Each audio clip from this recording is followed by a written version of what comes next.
Hi there, Rachel. How are you doing? Hi, good, thank you. How are you? I'm very well, thank you.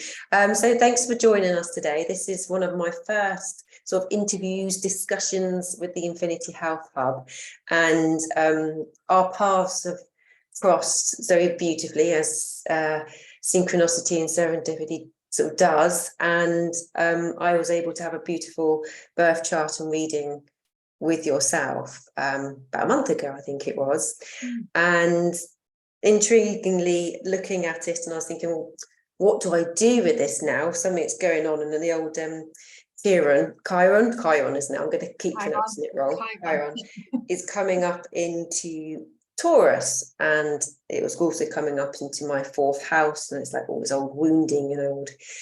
I was thinking, oh God, now what? What's coming up for me now to deal with?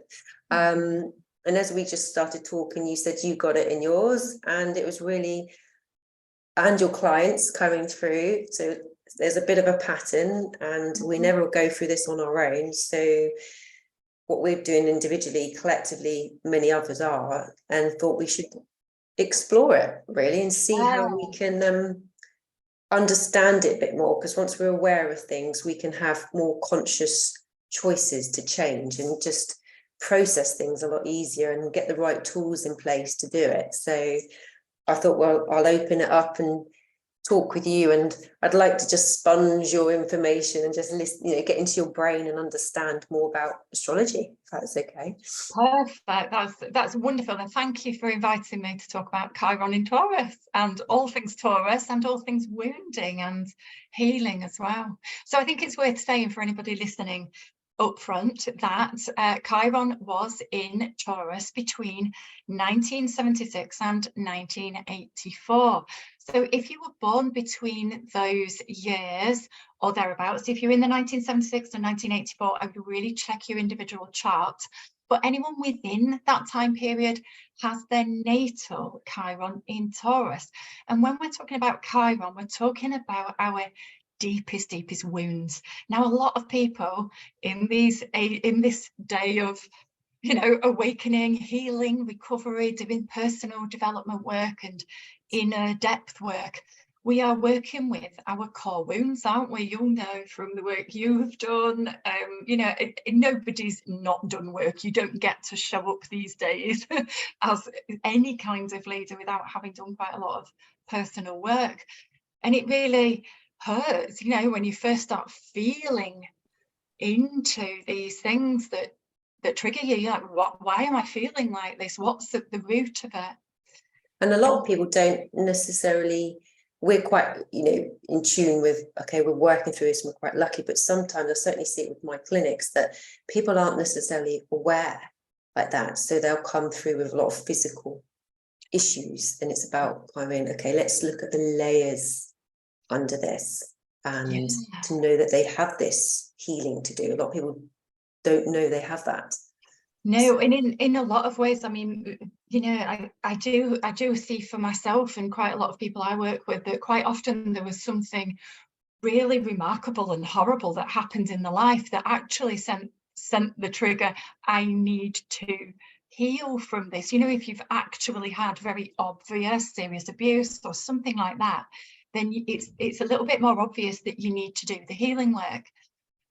But you're absolutely right. There's a whole raft of other people who may never have been given that signal. No. And therefore they're carrying unconscious pain under the surface. And by the fact that something's unconscious, we've not raised it into our conscious awareness yet to actually know that we need to fix it. Yeah, no, that's the thing. And it's not knowing that actually your body is reflecting things for you to deal with. So when there's pain and discomfort, mind and body, even cancer, diseases, illnesses, it's all, there's underlayers of that, of the energetics, the emotions behind that, but the body's sort of trying to present that to you to deal with. But we've never been shown that, or never been taught that what our instrument and our body is here as a vessel of healing, and how to do that. Oh gosh, yeah, it's more like go get a diagnosis so you can take a pill so you can get back to how you were before, which is how we told you to be. Yes, which takes you out of your own empowerment of your health, doesn't it? So if you don't think you can do anything about it, then you're sort of you're becoming disempowered, which is a little bit of what we talked about just before we came with this call, was about trauma, wounding. Somewhere along the lines, someone's being disempowered. Absolutely, it's disempowerment, isn't it? It all comes down to, where were we not given our true original power? And you know, I've now created my life in such a way as I get paid to read people's souls through their astrology charts. So I am seeing, it made me tingle all down the spot. I'm seeing people as their soul's original intentions for this lifetime, which is just amazing. And then matching up, you know, how far have you come on this journey? How are you living it out? Because, you know, you're the one who gets to live it out in a human body. But this is your amazing, magnificent, eternal soul who has chosen, through this map of the birth chart, to do it this way, this lifetime.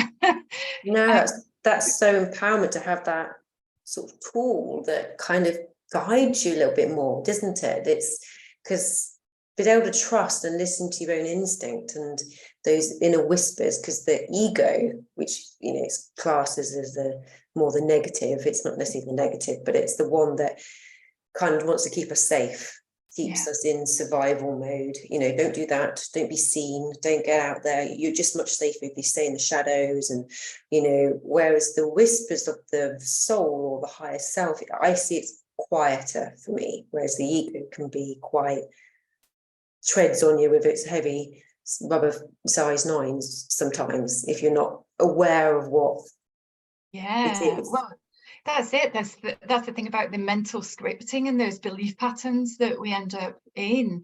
You know, those thoughts, they're just like on a cycle, aren't they? They're habitual. But unless you're aware of them, they just continue. Exactly. You actually have to. You have to break the cycle, don't you? And then replace it with other beliefs and change and reverse that energy.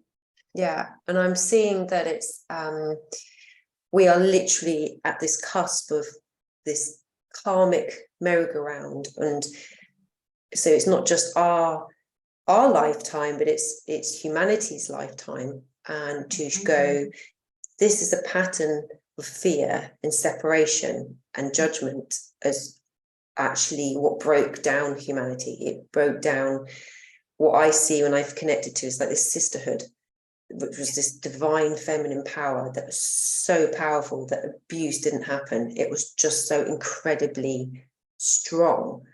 But unfortunately, fear came in, setting one against each other, and it started to break down. I mean, this is only what's intuitively come through to me, but it's what took humanity down on the depths of fear.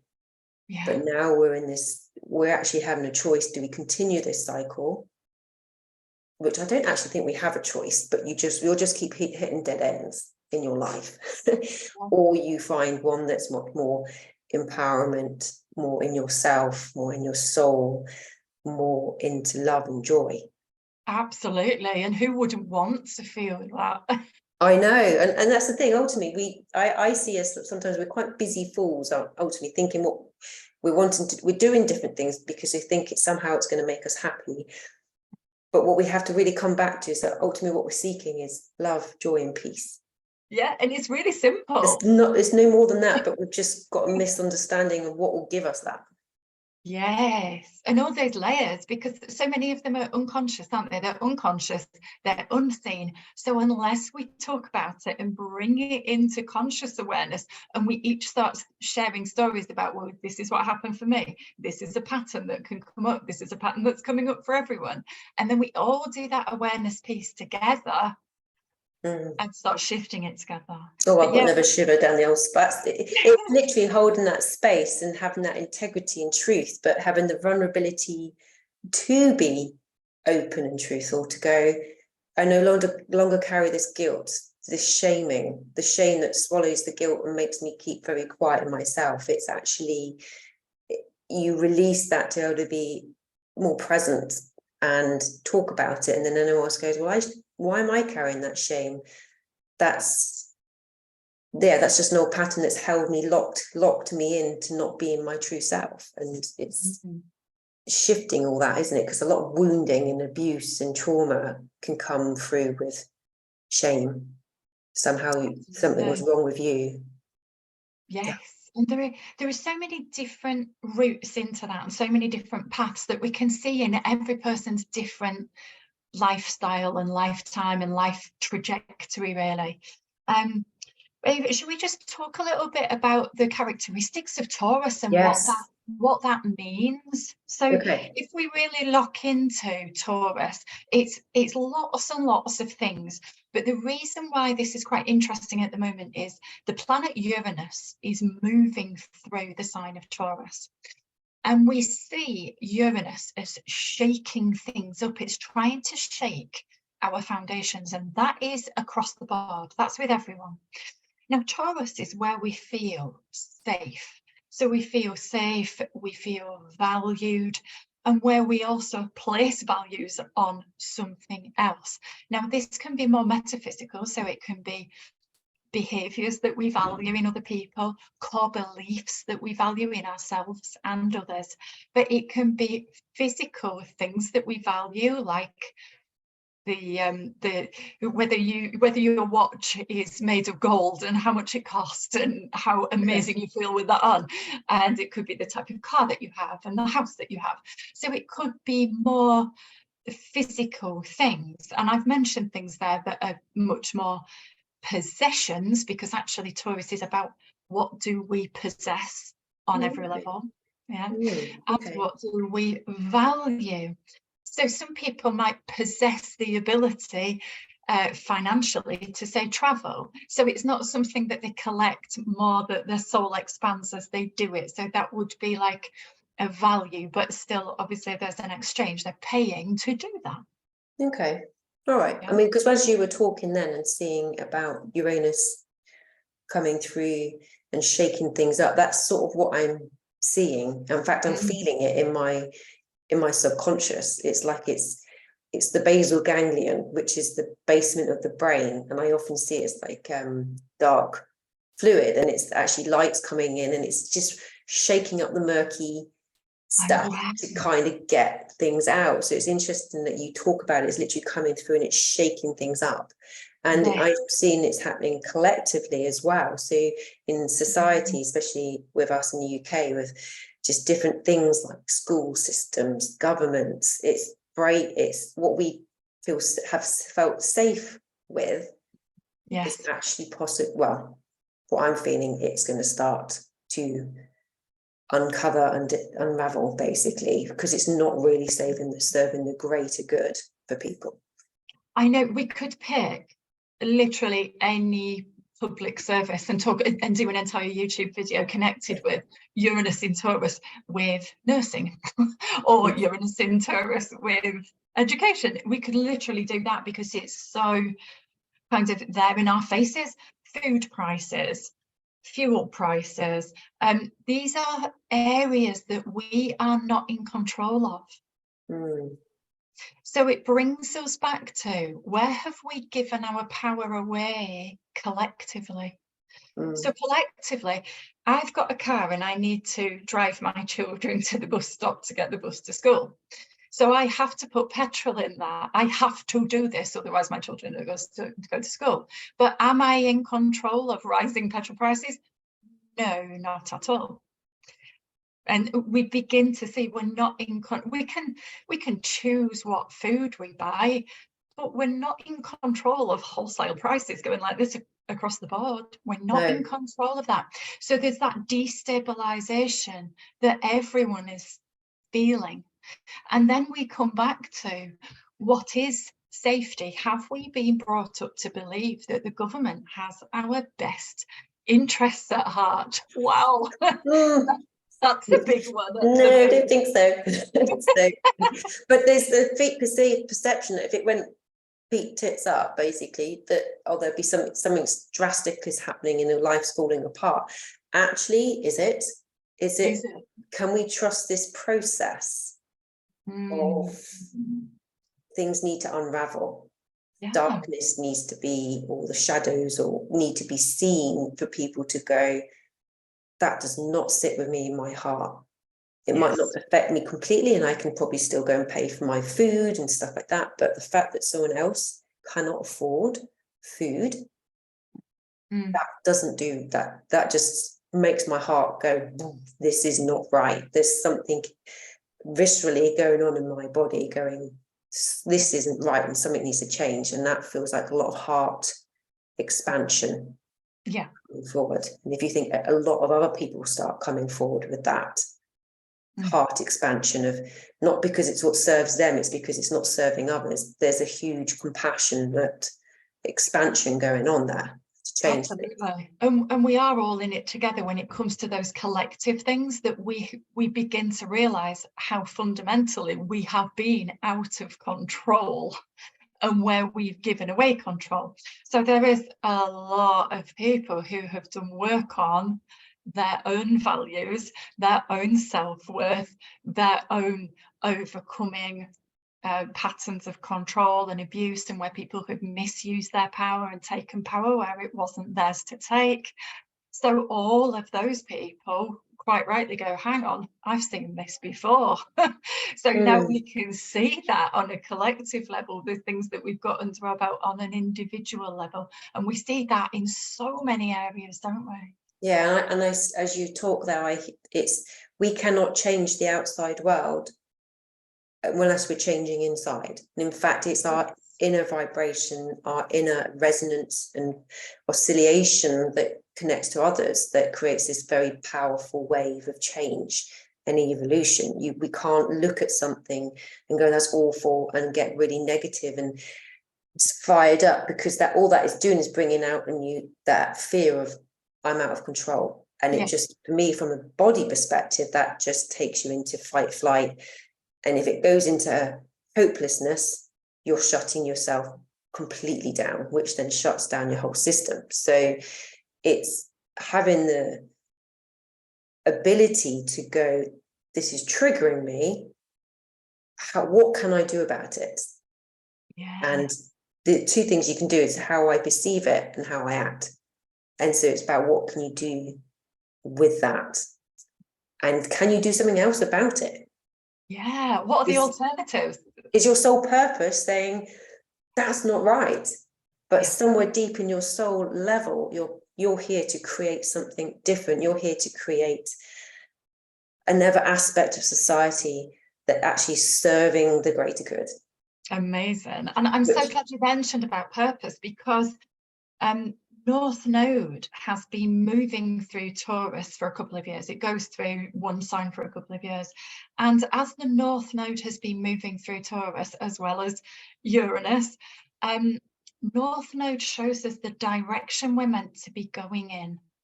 So this has really been on everyone's agenda. Where do I feel safe? What is safety to me? And that will have shown up in so many different ways for people. You know, when did this start kicking in? I'd have to look it up, but we're talking about maybe two and a half years. COVID? So, exactly. I'd say we probably weren't that far into lockdown before the majority of people just went, oh, hang on a minute. Yeah. So on the 18th of July this year, the North Node will move into Aries. And I think at that point, because Aries is going to call us all into courageous, independent action, more people will be called into, what am I here to do? How do I show up as the warrior? Let's go. Yes. And you mentioned warrior there as well. And that can create an energy of fight in you.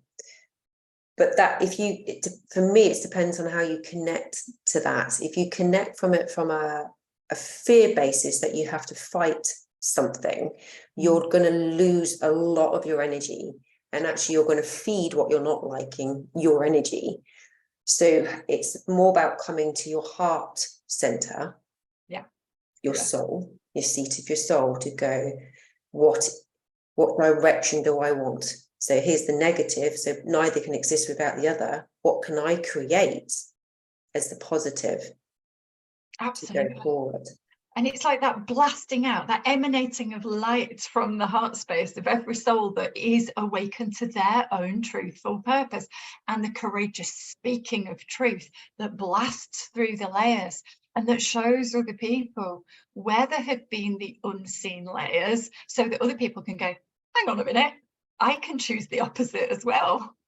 Yeah, so that for me, as you talk, that's like the heart and the throat chakra. It's about being able to know that you're safe to speak your truth, which has been a big thing for my healing, actually, because if I spoke my truth, negativity happened, basically. So for me to start to learn to know that I'm safe to speak my truth, and actually what I have to say is actually of interest, and break that imposter syndrome, which a lot of women have. I'm not saying it's just women, but there's a lot of, well, who's going to be interested in what I have to say? Which comes back to a little bit what you're saying about self-worth.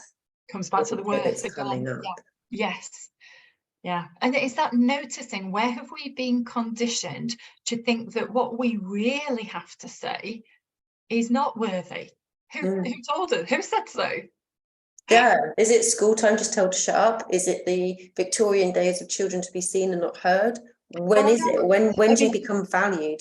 I think that everybody will have their own little story. I mean, for me, it was only crazy people can see and hear things that aren't there.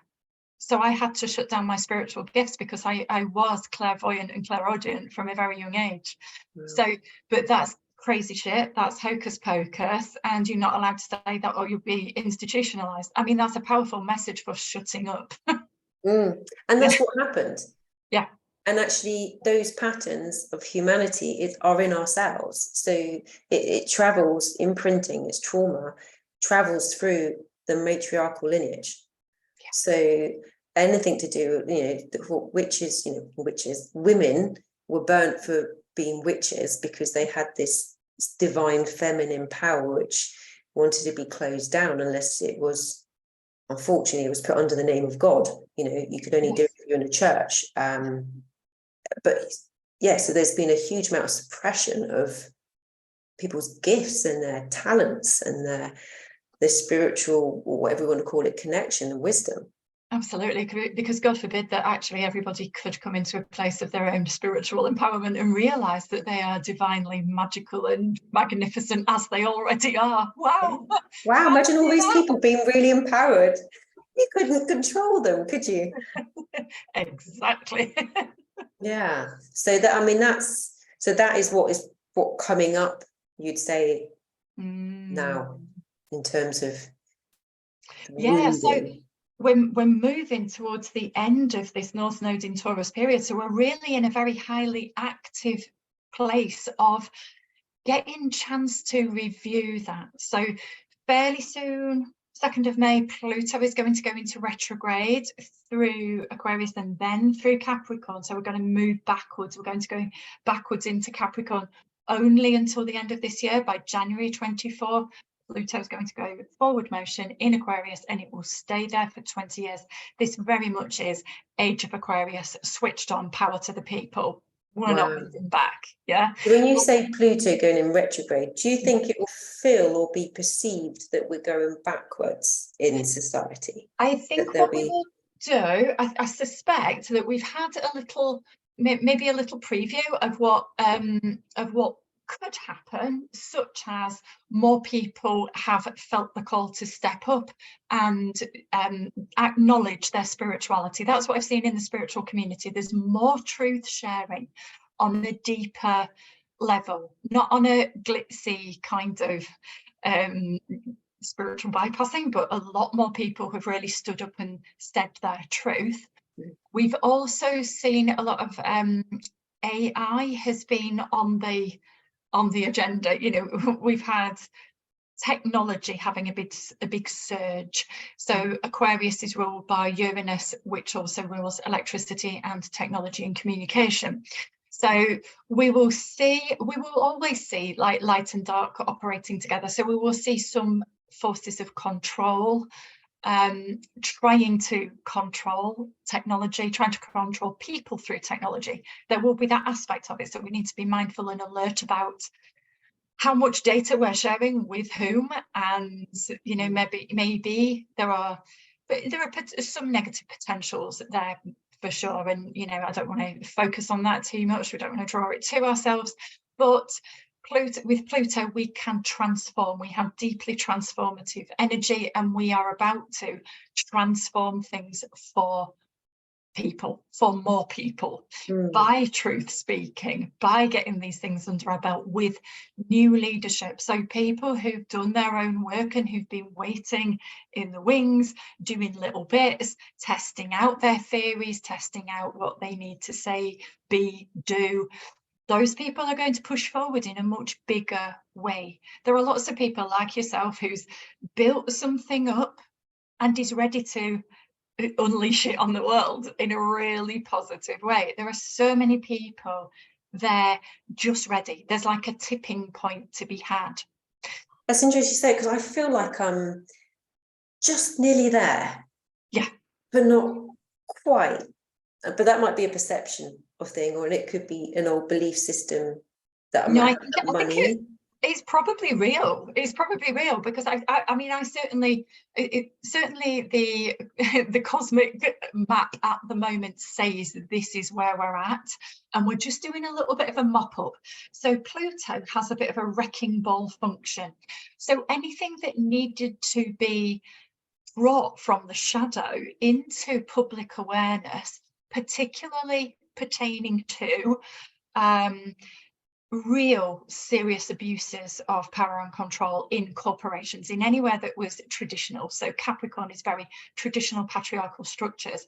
Anything that hasn't been exposed that really did need to see the light of day, I feel that Pluto is going to go back and go, oh, this thing that we didn't tell you before, like a volcano. It's only because when you said that to me, I saw this ploughing system, but it was like pulling up all the extra weeds again. It was like a real uprooting. Okay, like we need to really take these weeds out of our system.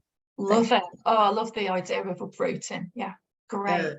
I see it as a wrecking ball, actually knocking down literally physical buildings of corporations that have been that have misused their power. But that's just my visual metaphor. I love your uprooting. It's great. Yeah, no, but I've seen that as well in terms of seeing stones, just like you'd see with I can't even think of, just the rubble basically, like you see ruined ancient buildings.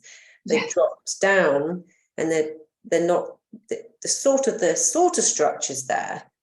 Yeah. But there's growth of plants growing over it.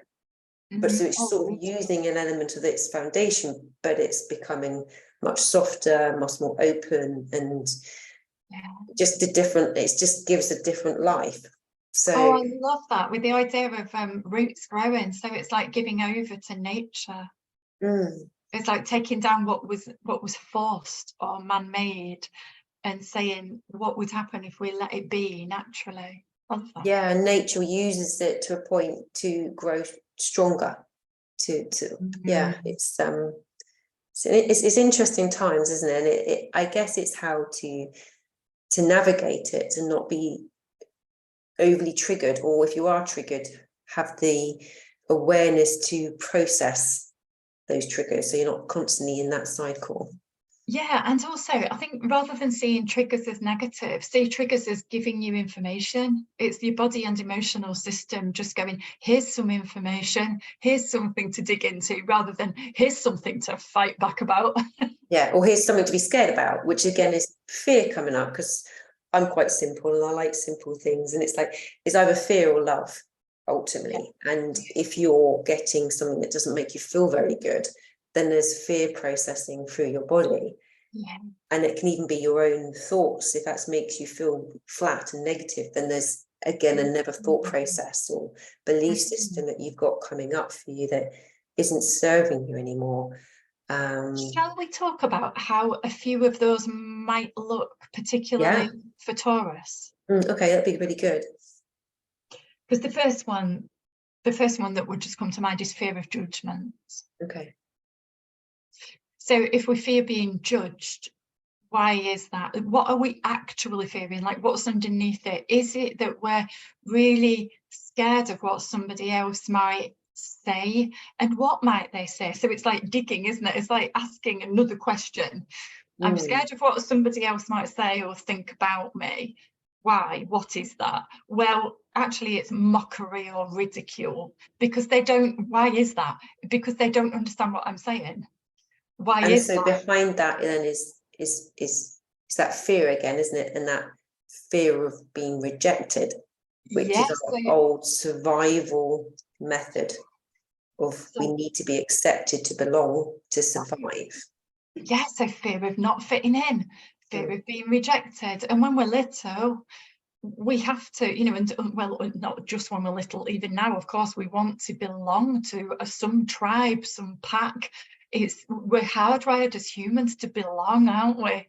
Definitely. So if we feel that we're being cast out from the pack or rejected or mocked, ridiculed, isolated, that's really scary, because where will we be if we're on our own? And that's the interesting thing, is because actually we don't need anybody in our life in a way, because ultimately we can get food, we can get what we need. We don't necessarily need that tribe to survive, but we choose to find the right people around us to thrive. And the difference is, as these old survival methods, which would be fear-based, actually we're being encouraged to come into more of a thriving, joyful, expansive movement. So this old fear of judgment, as you were saying, that was like, well, that fear blocks you from being able to speak, which is what's coming through later, isn't it? Absolutely. The expression. So this is coming up to deal with, so you can step up into your power and talk. Yes. And what is it that I'm afraid to say? Why? And actually, when we start really unpicking it, there's so much there, isn't there? Because not only are we seeking external validation by caring more about what other people's opinions are, rather than trusting the thing that we have to say as being right and correct and makes us feel good just by saying it. So there's that. What was I going to say? But it's also, is the other person actually in fear themselves if they're going to be in judgment? Yeah, and because collectively we're all going through that. And for me to belong, you have to only to the level of what you can accept yourself. I think old Brené Brown with the Atlas of the Heart, I've read that once, and it's like, actually, for everything with what I do is about self-love and self-acceptance for your health. But ultimately, if you can come to that space within your heart to literally go, that you're enough just as you are, and to have that acceptance of who you are, to be able to just step forward in that. So that fear of judgment is because you're somehow seeking acceptance from somebody else, whereas actually the gift is, all you need to do is accept yourself and go, this is me. And then all of a sudden you've cut these cords that other people might be reflecting to you back in relationships that might not be accepting you, might be or people coming out of the woodworks on Facebook or social media and stuff, having a go. And it's actually, that's highlighting some old vibration energy that you're carrying about yourself. So let's zone in a little bit more and give a little bit more love, a little bit more acceptance. I mean, what do you think about that? Is that something that Absolutely. And those those deeper feelings, we can reprogram it. I mean, I love affirmations. I really, really love affirmations. But then, I love language, and that works for me. So all of those things, it's just reminding me, everything you just said is reminding me of a course that I just recently ran called Lifting the Veils, where we're actually trying to bring awareness to what are these veils that have been put in front of us and handed to us by other people. But the kinds of affirmations that we were using are, I am enough, I am worthy, I am lovable, I am love, I accept myself, I accept other people. Do you know what, it can so powerfully blast away those old negativities. It can, especially when you put your hand on your heart. I find your right hand over your left, and you just sit and breathe into that, and then just really allow those words but also to tune into the feeling of what that is. Because I think we spend so long in our life up here, with our heads and our thoughts, whereas actually it's our emotions, which is our vibration of how we are navigating through this field, of the universe. Actually, that vibration. So if you can really connect to the energy of that higher, it will lift you and takes you out away from the lower vibrations, and that's what you start to attract in your life as well. And that makes you feel more abundant. So when we talk about abundance, because Taurus is about possessions and money, and it's a really big deal. I know that a lot of clients say to me, yeah, I look like I'm selling really well, or I'm doing pretty well, but I still feel like I don't have enough money, or that not enoughness comes up somewhere, and sometimes it can show up in money. And yet there are so many ways to feel abundant, aren't there? Completely. And I think that's where gratitude comes in, but it has to be a genuine gratitude, because sometimes you're thinking, I do my gratitude, and it's just kind of like, no, it has to be that heartfelt gratitude. Oh shit, I'm so grateful. Oh wow, I'm loving listening to that bird singing, and I'm just so grateful to have this food. But it's not something you necessarily can just make yourself feel it. It's something that's comes. You can't just go, I'm going to feel grateful because if I sit in gratitude, I'm going to be able to manifest something. It's just like no. This might be thinking it, but your body isn't thinking it, and it's just kind of everything has to kind of oscillate as one, doesn't it? And it does. I think the funniest gratitude practice I ever did was when I got my children involved in it for the first time, and they were quite a bit younger than they are now, maybe 8 and 10, something like that. And I sat down with them and I said, every morning I write down the things that I'm grateful for, because it gets me in the right mindset for the day, and I feel better. I just start the day better. I said, so I thought we'd just have a go. Here's a piece of paper, here's a pen. Write down all the things that you're really grateful for. What does that mean? Well, what do you like? Just look around you. Honestly, they were there pages later. It was unbelievable, the amount of stuff they came up with. It was just beautiful. Like, they noticed so much detail about, they were writing down every picture and vase in the room and everything.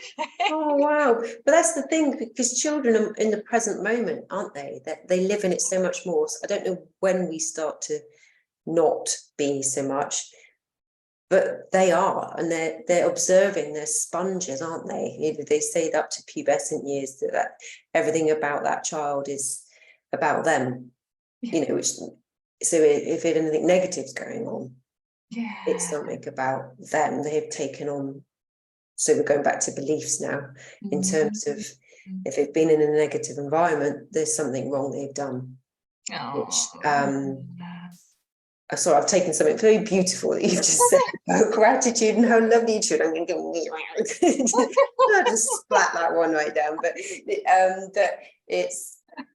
yeah, I guess the reason why this is coming up, I guess, is because there'll be some old BS systems that you're carrying, that you have taken on, that aren't actually yours to have. And I see that actually from the body, it's your liver.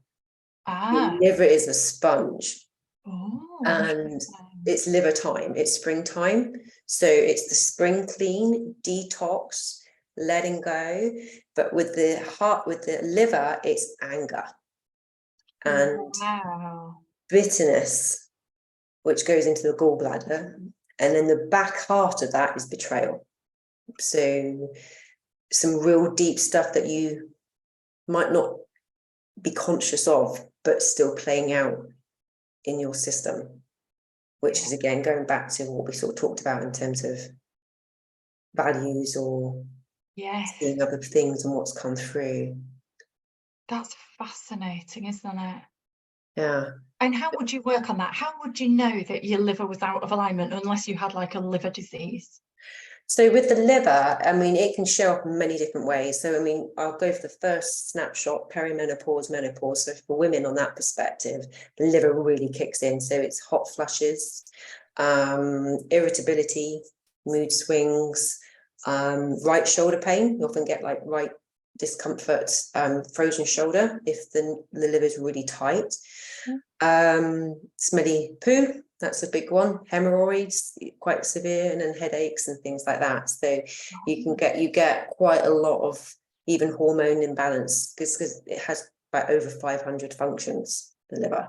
Wow. So you will find that and hip pain, right hip pain, that can affect that as well because of the whole fascial connection that it has on that right hand side. So, and even digestion issues because it can be pushing up against the stomach because your liver and your stomach, so your liver is your deep value of yourself, your deep relationship with you, whereas your stomach is your social connection to the world.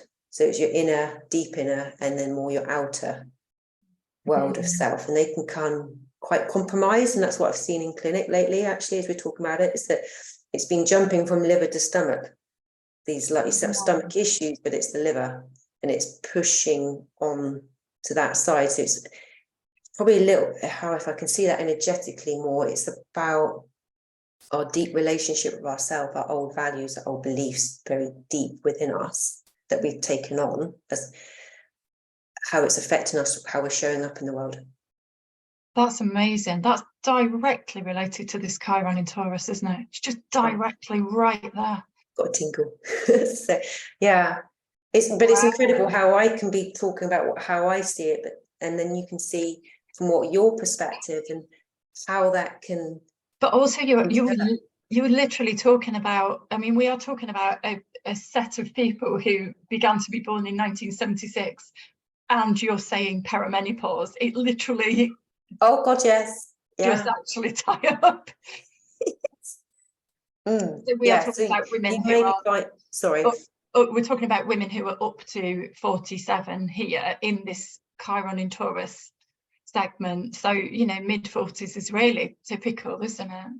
And I have a sort of, I haven't quite dived into it yet, but I have a theory, I have a guidance that actually menopause is, or perimenopause is actually about women finding their power.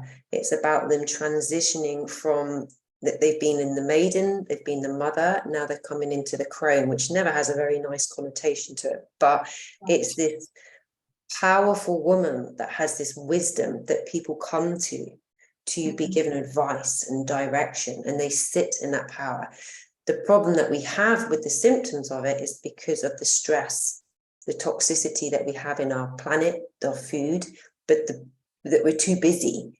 We're trying to juggle so much that the body can't adapt to it as well. That's why it fires off in all different directions. And so it's about being kind and valuing what serves you joy rather than just doing things because you think you should do them, and expelling your energy in the wrong direction, and focus it really deeply into you, which isn't selfish, but you would have a belief system that is selfish.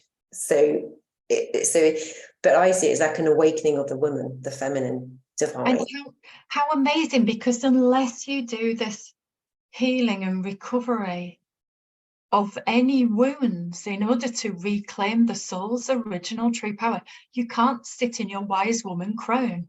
No. Because you're not empowered to sit in it. No. And your pineal gland, which sits right in the center, is linked to your endocrine system, and the symptoms of that, which is the awakening, isn't it? It's like your third eye chakra kind of really trying to come out. But if it's calcified with too much fluoride in your water, and if you've got not enough food because of the glyphosate that's on our blocking key amino acids that our body needs for it to produce, it can enlarge. And the enlargement creates mood swings, temperature control, weight gain. And it's kind of like, a lot of those things, insomnia, poor sleep, inflammation. You think that's menopause. Yeah. Good grief. You're a mine of information how all of this is. Well, so are you, but and I think the beauty is being able to bring what you know and how that's happening individually and collectively, and to use what the map that you have as a real tool and a guidance to go, you know, how this is what you may be experiencing, and how you can, once you're aware of it, you can see it and transition and heal it. So. Absolutely. And at the moment, I'm very, very much called into working with people on their North Node. So your own chart will have its own North Node position. And this is really the direction that our soul has chosen to expand into, and the traits we've agreed as a soul contract with ourselves to expand and grow into in this lifetime. It's not intuitive and easy for us to do it. We actually have to work on it consciously, regardless of what stage of development we're at. And this is another reason why I love North Node, because if you awoke last month, it still works. But if you've been a guru for the past 20 years, it still works. So it works in the layers for everyone. And if anyone listening here is interested in North Node, I would really recommend just have a little think to yourself, did anything significant happen in your life around the ages 18 to 19, and then again at 38, if you are over 38, because those can often be trigger points or change points for us to go, oh, yes, that thing happened, and then I had a change of direction. That's fascinating. I'll have to have a little sit and think about that. I've got to get a drawing in terms of mother moving out, and then also I think in linking to mother-in-law, a lot of feminine shifting of energy, but not feeling you got the support there. It's quite interesting. So I'll sit with that, which links again to the feminine energy, the support that we're ultimately, that's what it is. It's a space, it's a community, it's a very holding, safe space, isn't it? Yeah, absolutely. Yeah, so if they don't know what a North Node is or had a birth chart, they just need to contact you and get a reading. Well, the very first step you could take is just go to astro.com, create yourself a free birth chart. You will need your date, time and location of birth. That's it. And then look for the little symbol. If you don't know what the North Node symbol is, just look it up online. What is that one? Because I'm looking at mine now. What does I can't really describe it. Oh, okay, yes, it's very like true. They're all it's a bit hieroglyphics, isn't it? So it's not. I know. On the chart it will show your North Node, but probably not your South Node, and that's directly opposite. Now, the South Node, in terms of evolutionary astrology and evolution of the soul, the South Node is the gifts that we've already locked in and practiced over other lifetimes. So we bring it all in with us as though these are our best gifts. So we express that quite naturally in childhood, and that's how it gets locked in, because we're relying on our survival skills that we've already developed in other lifetimes. So the South Node feels very, very comfortable to us, like a comfy pair of slippers. However, whichever area of life you're expressing those South Node traits in most frequently, as shown by the house in your astrology chart, that's also the area where you've got all your competence, but you've got that kind of energy of been there, done it, got the t-shirt. You're meant to use all the best bits of that, cast off the bits that you don't need, use all the brightest gifts.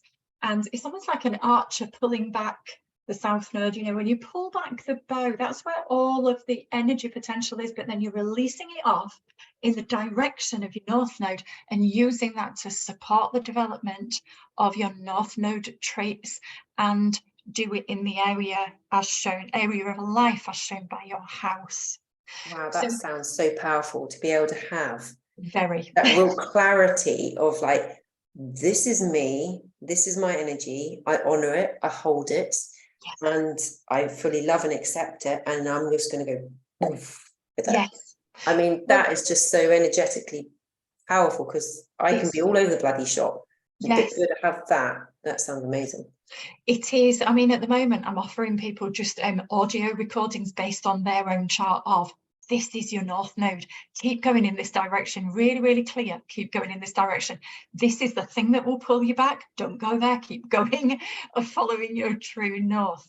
Because a lot of people do come to me and say, I feel like I've got all these gifts, I've got all these ideas, but I'm swimming in a sea of chaos, and there are 1,000 distractions all the time. But you know what? Even if all you achieve in one day is behaving a little bit more like the traits in your North Node rather than your South Node, you will go to bed feeling like you honoured your soul and you moved in the right direction. Yeah. And it's little steps. That sounds incredible. That just sounds, and with that just becomes empowerment. It becomes like an inner peace, because there's an inner contentment of you're fulfilling a purpose, and you're serving in a way that serves your joy and contentment. So with what you just said there, with those qualities, those values, you could write those down, couldn't you, after listening with them with you, and sit and meditate with that and just absolutely feel them, how your body resonates with that. Yes. And what colors come through. And you could even ask for your future self to sort of come forward with that, but then eventually you merge as one with that. So it's not like a separation, it's not something you've got to get to, it's like you're already it. Yes. So it's that I am affirmation. I am. Yes. Yeah. Yes. Beautiful. There's so much, isn't there, you could do. So I think the first thing they need to do is contact you and get a birth chart reading if they haven't already, and because you can bring the real intuitive, the spiritual, not just here's a beautiful little chart. You can actually bring the depth to that.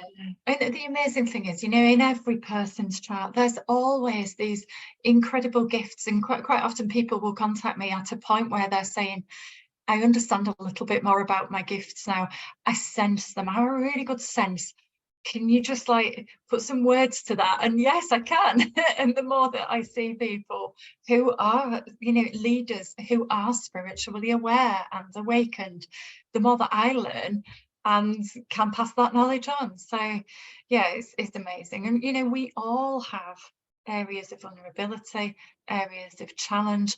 We all have our wounding, we all have the areas we can heal, and we've all got a soul purpose. I love astrology. It's a great equalizer because we all have a soul and we all have a birth chart. Yeah, it's another fingerprint and a whole different level, isn't it, really? But it's just, I can feel it in my heart. It's just like this, it's just like a massive compass. And I've said that before, is your heart is your compass. Yeah. And I'm going off in a direction, but the heart actually has a gradient about 30 odd degrees, which is very similar to the Earth, to the North Star. Wow. And you talk about North Node, and I'm thinking, we're all it's keeping that gradient, the coordinates set in your subconscious each time, isn't it? You might get a bit diverted by a storm here and there, but actually these are my gradients. This is where I'm going to sink back into my heart, my mind, and oh yeah, beautiful. I felt that in my heart space when you said that. That's amazing. Oh, brilliant. Well, so apart from coming to you and obviously all doing their own charts or listen, just do whatever they need to do, if they want to look online or come to you and get more depth, I guess for the self-care perspective, isn't it, it's sort of deep breaths, nature, being in stillness. And totally being aware of yourself and knowing that that's okay. I mean, say like in human design, I'm a projector. I spent the majority of my working life wondering why I could work at lightning pace for a short burst and then almost like need to go to sleep for a bit. Well, I only began to understand that 2 or 3 years ago when I came into contact with human design. Well, that's interesting, because I'm a bit like that. It's just it's the old way of thinking you just got to work a long 9 to 5 day. You lose no energy. The energy you're suddenly exchanging with what you're doing isn't there, is it? I know. And some people are night owls, some people are up at the crack of dawn. We all have our own energy, don't we, and our own awareness of how we best function, what gives us energy, what drains our energy. The best source of knowledge is always yourself, isn't it? Your body's giving you constant biofeedback about how is life on earth for me. Exactly. And if you've got the awareness and a tool like that and more understanding of yourself, you can start to work more honoring you. And the issue that we have is a lot of time our energy is all disparate all over the place. So a little bit like you just said, it's about that really sitting in and the arrow coming back and going, no, that's a curveball. That's okay. Now I'm going to come back and just realign, and just having those moments of self-care, stillness, journaling, whatever it needs to be done to. Yes, and knowing which tools work for you. You know, we all have different tools that we access. Some we come across and we kind of go, okay, the learning that I got from that coach or course or tool was not actually the learning I was supposed to get, but I learned something else. And you know, we've got these funny trajectories, but also I think there is one thing that sometimes at certain parts along my journey, I've encountered certain messages that are very well-meaning, but particularly, say, in the spiritual community, where it's almost like there's one answer to everything for everybody, and really there isn't. That's actually total arrogance. And Yes, yeah. There's a world full of people ready to heal others and serve others in really amazing, unique ways. You know, all of the things that you know. I would take so many it took me lifetimes to learn all that you are able to say just during the course of one conversation. You know, we're all here with our different skills, aren't we? And we can get to know each other's gifts, stand up and shine brightly in our own place. Oh, completely, because no one has had your story, no one has had your life, and actually the activation of your throat and your truth and your integrity is that you can get past that imposter syndrome, because nobody knows what you know. No one has had your life that you know. And when you come to a space of integrity and truth, vulnerability, and the courage to be so, which is the most powerful place you can ever be in, is with self-love and acceptance behind you. You're sharing something that will be gold for somebody else. For them to be able to be inspired to share their gold. And I see us all like little beautiful jigsaw puzzle pieces, all our shapes and curves and colors, and no one should be the same. You know, this whole must fit in to survive judgment, which we've got full circle with, is actually nonsense, because we're all here to be this full spectrum, this full rainbow. We're not just one color in a rainbow. We have to be this full beauty. And they talk about neuroplasticity or spectrum.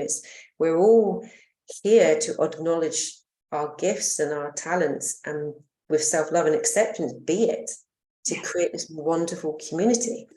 Oh yeah. Sometimes, particularly this happens when I'm in the car, I sometimes just drive along and I go, oh, imagine when we arrive at the day where everybody reveals the thing that they came here to say. And I get really excited about it. Feels good. Can you imagine that? Because imagine all the things that we currently don't know. There will be somebody on earth who knows it. It's just another puzzle piece. Yeah. Together to this collective that we are. And this is a little bit of, I believe, what the hub is going to be, is just bringing people in to be them and share their beauty and their gifts and their talents, which you've done wonderfully today. I mean, I could talk to you quite a lot, but it's just absolutely amazing, and your passion and your love and joy that just overflows, which is so, you know, so obvious and can be felt and seen. So thank you. But I mean, I think that's ultimately, I think this has been wonderful information, and it's about having that awareness and how you can process that. And we are all being guided to come into our power. Everything that's coming up is about showing what is blocking you to be in your power. That's it. Definitely. Thank you. So thank you, my lovely. It's been an absolute joy. And if just check this out, this will be on YouTube, and it'll also be in the hub for people to be able to watch and listen. Thanks again. Thank you very much for having me. You're welcome. We'll put your details actually in the link as well, so people can get hold of you. Amazing. Thank you, lovely. Thank you.